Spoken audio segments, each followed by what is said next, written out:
La prière de repentance avec votre frère et serviteur Gabriel Messi. Avant-propos.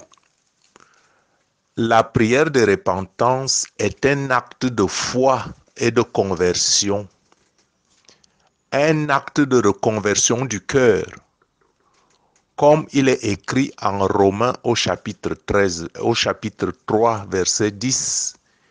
Il n'y a pas de juste, pas même un seul.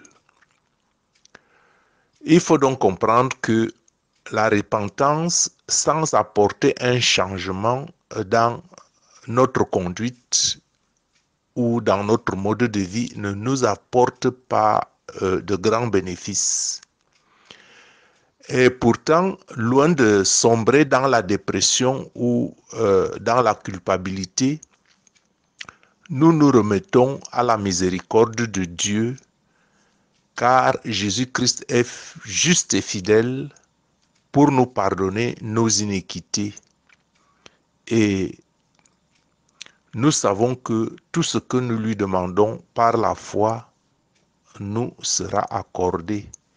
Et c'est donc dans un esprit de confiance que nous nous présentons devant Dieu comme nous sommes, en sachant que toute faute avouée nous sera pardonnée et que toute faute cachée, que l'accusateur s'en saisira, la portera devant son tribunal pour nous condamner et pour nous cribler de balles. Comprenons que toute faute avouée à Dieu est pardonnée. Apprenons donc à nous pardonner nous-mêmes, comme Dieu nous pardonne. Parce que le malheur de beaucoup de chrétiens, c'est que même quand Dieu les a pardonnés, on ne les pardonne pas. Et même nous autres, Dieu pardonne quelqu'un et nous continuons à accuser la personne. Donc si quelqu'un prie avec foi, il faut que il se déculpabilise et il faut que nous autres nous apprenions aussi à pardonner ceux qui ont fait des fautes si nous sommes en connaissance de leur mauvaise voie. Il faut les rappeler à la voie. Il faut donc se libérer soi-même, il faut se libérer de la conscience du péché, car le fruit de la repentance est une conscience pure, comme le fruit d'une bonne lessive est un vêtement propre. Je dis que le fruit de la repentance est une conscience pure, une conscience libérée du péché, du poids du péché. Un peu comme quand vous lavez votre robe ou votre vêtement dans l'eau ou dans une machine, vous en retirez un vêtement propre, dépouillé de toute sueur et de toute saleté.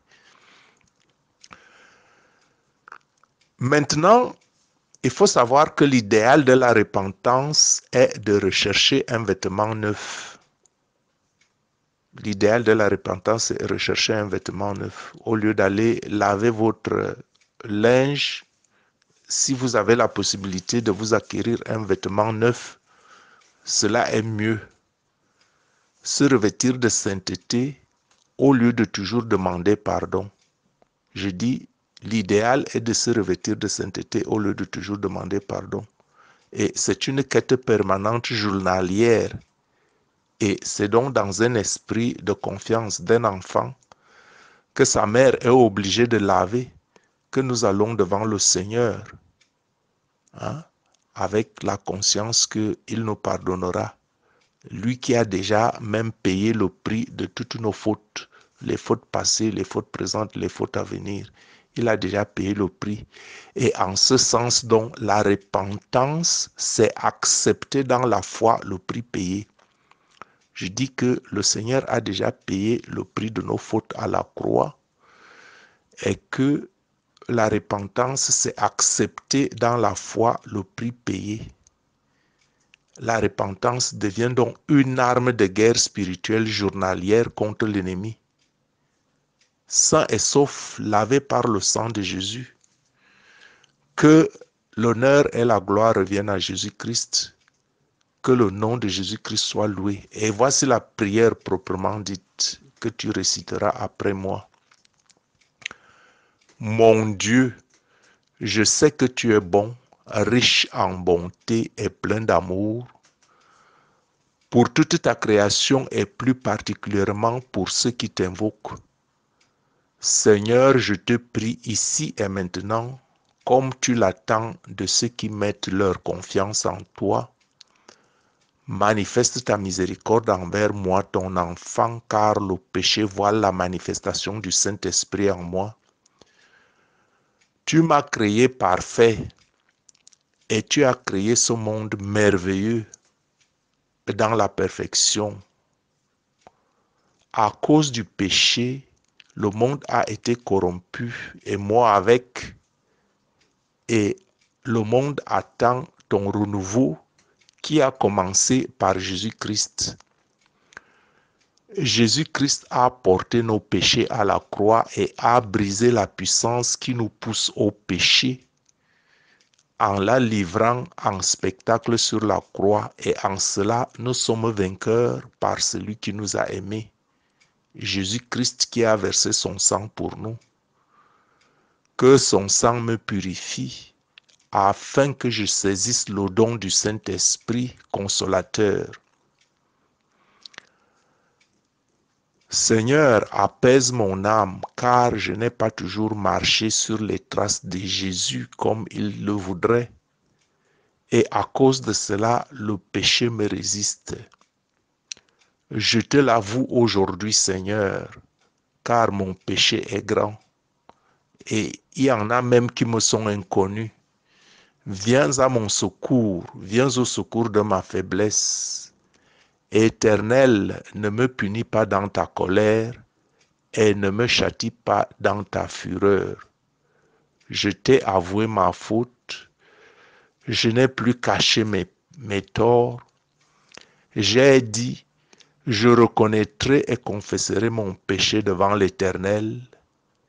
Les péchés que j'ai commis, me voici devant toi, Seigneur. Toi seul vois le fond de mon cœur. Seigneur, décharge-moi du poids de mes fautes en me donnant une conscience libre et pure, lavée par le sang pur qui a coulé à la croix à Golgotha.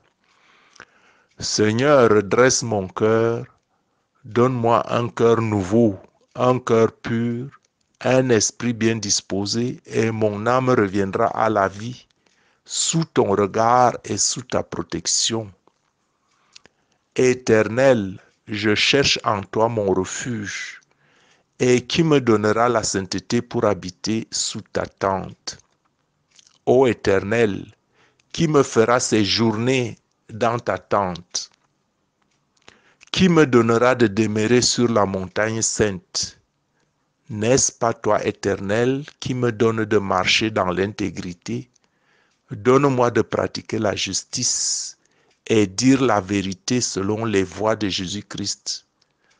Éternel, ôte la calomnie de ma langue, ôte de moi le mal et donne-moi l'amour de mon semblable, et que je ne jette point l'opprobre sur mon prochain, afin que je regarde avec dédain celui qui est méprisable, et honore ceux qui craignent l'Éternel.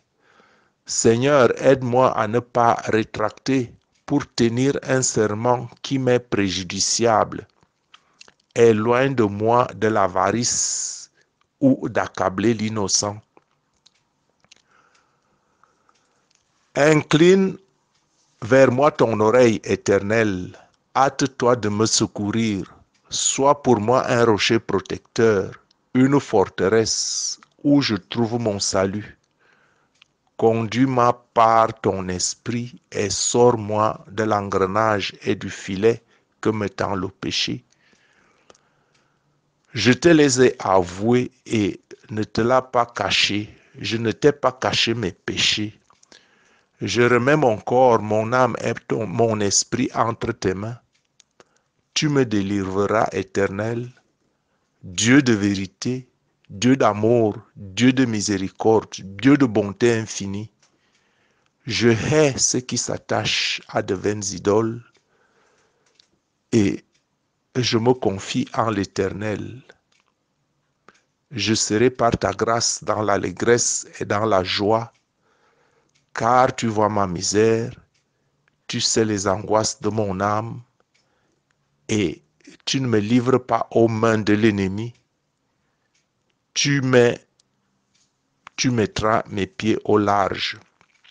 Et maintenant, je prie pour toi, je prie pour moi. Que le sang de Jésus-Christ nous lave, comme Naaman a plongé 7 fois dans le Jourdain sur instruction prophétique du prophète Élisée. Ainsi que ce voyage que tu viens de faire dans la foi, dans la repentance, que ce voyage te purifie, que ce voyage nous purifie dans le fleuve du sang de Jésus, et que sa grâce, la grâce du Seigneur et sa miséricorde surabondent dans ta vie et dans ma vie. Ma sœur, mon frère, ton péché est lavé, effacé et t'est pardonné au nom tout puissant de Jésus-Christ. Amen.